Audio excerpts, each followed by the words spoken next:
नमस्कार, मैं खुशी और आप देख रहे हैं पुलिस टुडे न्यूज, सबसे तेज सबसे सर्वाधिक खबरों वाला चैनल जो आपको निष्पक्ष सच्ची खबरें सबसे पहले पुलिस टुडे न्यूज पर मिलती हैं। ऐसे ही लेटेस्ट अपडेट पाने के लिए हमारे चैनल को सब्सक्राइब करें, लाइक करें, बेल आइकन को प्रेस करना ना भूलें। अगर आप हमें फेसबुक, यूट्यूब, ट्विटर के माध्यम से देख रहे हैं तो हमारे चैनल को फॉलो करें, कमेंट करना ना भूलें। धन्यवाद। जौहर यूनिवर्सिटी से जुड़े ठिकानों पर ऐड की बड़ी कार्रवाई, कई स्थानों पर छापेमारी। रिपोर्ट रफीउल्लाह खां, रामपुर। प्रवर्तन निदेशालय ऐड ने बुधवार को समाजवादी पार्टी के वरिष्ठ नेता आजम खान से जुड़े मौलाना मोहम्मद अली जौहर ट्रस्ट और जौहर यूनिवर्सिटी के संबंध में बड़ी कार्रवाई की। ऐड की टीमों ने रामपुर समेत दिल्ली और सहारनपुर में कई संबंधित ठिकानों पर एक साथ तलाशी अभियान चलाया। बताया जा रहा है कि यह कार्रवाई मनी लॉन्ड्रिंग से जुड़े मामले की जांच के तहत की गई है। तलाशी के दौरान अधिकारियों द्वारा वित्तीय दस्तावेजों, लेन देन से संबंधित रिकॉर्ड और अन्य महत्वपूर्ण दस्तावेजों की जांच की जा रही है। ऐड की जांच में कथित वित्तीय लेन देन और ट्रस्ट से जुड़े धन के इस्तेमाल की कड़ियों को खंगाला जा रहा है। अधिकारियों द्वारा संबंधित परिसरों में दस्तावेजों और अन्य उपलब्ध साक्ष्यों की पड़ताल की गई। छापेमारी की कार्रवाई के दौरान सुरक्षा व्यवस्था भी कड़ी रही। फिलहाल ऐड की कार्रवाई जारी है और जांच पूरी होने के बाद ही मामले में आगे की स्थिति स्पष्ट हो सकेगी। नोट: कार्रवाई के संबंध में ऐड की ओर से सामने आने वाली आधिकारिक जानकारी के बाद मामले की विस्तृत तस्वीर स्पष्ट होगी। यूनिवर्सिटी के गेट पे खड़े हुए हैं, हमें अंदर जाने नहीं दे रहे हैं। सुबह से यहाँ यूनिवर्सिटी के गेट को घेर रखा है कि लोगों ने, ईडी वाले हैं, कौन है, क्या है, और स्टूडेंट्स को भी नहीं आने जाने दे रहे हैं। पता चला है जो स्टूडेंट जा रहे हैं उनके मोबाइल नंबर लड़के लड़कियों को नोट कर रहे हैं। इसका क्या मतलब है? सुबह 7 बजे से उन लड़के लड़कियों को जाने दिया जिनके मोबाइल थे, उनके नंबर नोट करके, जैसे कि हमें सूचना मिली है। लेकिन ये कौन सा इन्वेस्टिगेशन है कि यूनिवर्सिटी का मेन गेट बंद कर दिया है? लोगों में खौफ व हिरास है, बेचैनी है। ऐसे माहौल में स्टूडेंट्स क्या पढ़ेंगे? एक टारगेट बना रखा है कि जौहर यूनिवर्सिटी को बर्बाद कर दिया जाए, इसे ख़त्म कर दिया जाए। एक दलितों के लिए, वंचितों के लिए, पिछड़ों के लिए, रामपुर जैसे शहर में जो तालीम के मैदान में इतना पिछड़ा हुआ था, उसमें आजम खान साहब ने एक यूनिवर्सिटी कायम की है। उस यूनिवर्सिटी को बर्बाद करने की ऐसी साजिश है गवर्नमेंट की कि वो ख़त्म ही नहीं हो रही है। 10 साल से इंक्वायरी पे इंक्वायरी, कभी इनकम टैक्स, कभी ईडी, फर्जी मुकदमे, आजम खान साहब को जेल में डाल रखा है, कभी यूनिवर्सिटी के अंदर। अब देखिए हज़ारों की फोर्स खड़ी हुई है। क्या काम है? ये इन्वेस्टिगेशन है। 2 अधिकारी भी आन के सारा रिकॉर्ड ले सकते हैं। यहाँ तो रिकॉर्ड में है ना जो चीज़ है, भाई जो चीज़ है ऑन रिकॉर्ड है। ये कोई कुछ चोरी का माल तो बरामद करने नहीं आए हैं ना, जो इस तरह की हरकतें हो रही हैं। ये तो रिकॉर्ड देखने आए हैं यूनिवर्सिटी का, उसका इन्वेस्टिगेशन कर रहे हैं। वो 2-4 अधिकारी आन के आराम से कर सकते हैं। इतना टेरर बनाने की, इतना खौफजदा माहौल बनाने की क्या जरूरत है? ये कौन सी है? अब वो ईडी हो, सीडी हो, बीडी हो, हमें तो कोई इंफॉर्मेशन इसकी है नहीं।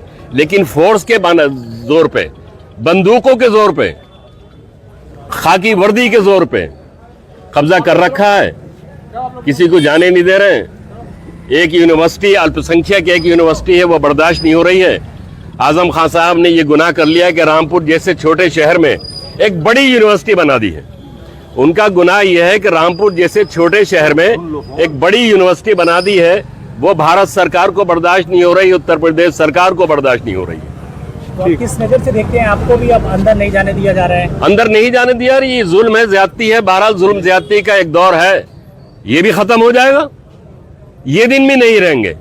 लेकिन जो लोग ये कर रहे हैं उनकी मानसिकता तो पता चल रही है ना कि एक शिक्षण संस्थान के साथ ये सलूक हो रहा है। आप किसी स्मगलिंग की जगह पे नहीं आए, या कोई काला धंधा नहीं होता है, कुछ नहीं होता है। एक यूनिवर्सिटी जो यूजीसी से, यूनिवर्सिटी ग्रांट्स कमीशन से मंजूर है, सारे सिलेबस मंजूर हैं, सारा इसका जो यूनिवर्सिटी ग्रांट्स कमीशन ऐसे किसी इदारे को मंजूरी थोड़ी दे देगी अरे भाई जब तक उसके नॉर्म्स पूरे नहीं हो जाएंगे। यूजीसी, यूनिवर्सिटी ग्रांट्स कमीशन के सारे नॉर्म्स मंजूर हैं, सारे सिलेबस यहाँ चल रहे हैं। ये वही है जो यूजीसी पढ़ाती है। यूजीसी ने सारे कागजात देखे हैं। अरे यूनिवर्सिटी ग्रांट्स कमीशन के दफ्तर में जाके छापा मारो, वहाँ जौहर यूनिवर्सिटी का सारा रिकॉर्ड मौजूद है। सारा रिकॉर्ड मौजूद है। मनी लॉन्ड्रिंग से संबंधित जो है पूछताछ चल रही है। कोई मनी लॉन्ड्रिंग नहीं, ये सब फर्जी बातें हैं। यूनिवर्सिटी को बदनाम करने की, यूनिवर्सिटी को बर्बाद करने की एक रणनीति, एक साजिश है सरकार की। कोई मनी लॉन्ड्रिंग नहीं, किसी तरह की नहीं। सारा हिसाब किताब रखा है। जाके देख लें जो अधिकारी जिस वक्त आए, उसमें कौन रोक लेगा भाई। अगर भारत सरकार का, प्रदेश सरकार का कोई अधिकारी आता है और वो यूनिवर्सिटी ऑफिस में जाके रजिस्टर चेक करना चाहता है, बैंक अकाउंट चेक करना चाहता है, तो कभी भी चेक कर ले। उसका ये तरीका कौन सा है कि यूनिवर्सिटी का गेट बंद करके हजारों की फोर्स लगा के एक टेरर का माहौल पूरे शहर में बना के और आप कर रहे हैं। मकसद सिर्फ एक है कि एक रामपुर जैसे छोटे शहर में आजम खान साहब ने एक बड़ी यूनिवर्सिटी बना दी है जो अल्पसंख्यकों, जिसको अल्पसंख्यक का दर्जा प्राप्त है, एक माइनॉरिटी इंस्टीट्यूशन का दर्जा प्राप्त है। जब से जौहर यूनिवर्सिटी बनी है, सैकड़ों यूनिवर्सिटी हिंदुस्तान में बन गई है। कहीं जा रहे हैं, कुछ मालूमात कर रहे हैं, कहीं इंक्वायरी कर रहे हैं, किसी का रिकॉर्ड चेक कर रहे हैं। एक जौहर यूनिवर्सिटी, मोहम्मद अली जौहर के नाम पे, जो फ्रीडम फाइटर थे हिंदुस्तान के सबसे बड़े, और हमारे जो भाजपा के नेता हैं उनको ये नहीं पता कि वो फ्रीडम फाइटर थे। वो बंटवारा कराया था, वो कहते हैं कि बंटवारा कराया था। बंटवारे से 16 साल पहले उनकी डेथ हो गई 1931 में। उन्होंने 52 साल की उम्र में 1931 में उनकी डेथ हो गई और उन्होंने जो ये 52 साल की उम्र थी भारत की सेवा में लगा दी, आजादी की लड़ाई लड़ी, कांग्रेस के सदर रहे 2 बार। मोहम्मद अली जौहर इतना बड़ा नाम है, मुसलमान है, बस उनका कसूर यह है कि मुसलमान है, रामपुर में पैदा हुए, बिल्कुल न उन्हें बोलने वालों को न हिस्ट्री पता, न वाकयात पता, कुछ नहीं पता।